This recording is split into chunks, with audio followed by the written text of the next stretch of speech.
بسم اللہ الرحمن الرحیم۔ السلام علیکم فرینڈز، اپنی اس نئی ویڈیو میں تمام فرینڈز کو خوش آمدید کہتے ہیں۔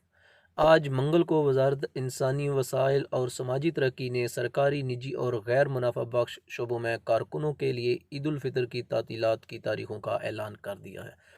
آج منگل وزارت انسانی وسائل اور سماجی ترقی نے سرکاری، نجی اور غیر منافع بخش شعبوں میں کارکنوں کے لیے عید الفطر کی تعطیلات کی تاریخوں کا اعلان کیا۔ وزارت نے وضاحت کی کہ سرکاری شعبوں کے لیے تعطیلات جمعرات 24 رمضان 1442 ہجری کو کاروباری دن کے اختتام پر شروع ہوتی ہے اور پیر 5 شوال 1442 ہجری کے اختتام پر اختتام پذیر ہوتی ہے، یعنی کہ جمعرات 24 رمضان کو پورا دن کام کرنے کے بعد چھٹیوں کا آغاز ہوگا سرکاری اداروں کے لیے۔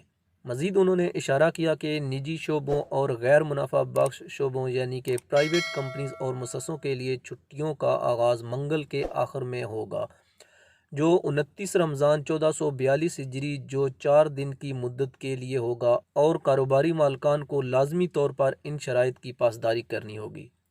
تو فرینڈز، آج کی ویڈیو جو ہم نے آپ کے ساتھ شیئر کی ہے، یہ سعودی عربیہ کے پبلک سیکٹرز اور پرائیویٹ سیکٹرز میں جو عید کی چھٹیوں کا اعلان ہوا ہے اس کے متعلق تھی۔ امید کرتے ہیں کہ آج کی انفارمیٹیو ویڈیو آپ کو اچھی لگی ہوگی۔ مزید اس طرح کی انفارمیٹیو ویڈیو حاصل کرنے کے لیے ہمارے چینل کو سبسکرائب ضرور کریں۔ آپ کے قیمتی وقت کا شکریہ۔ السلام علیکم ورحمۃ اللہ وبرکاتہ۔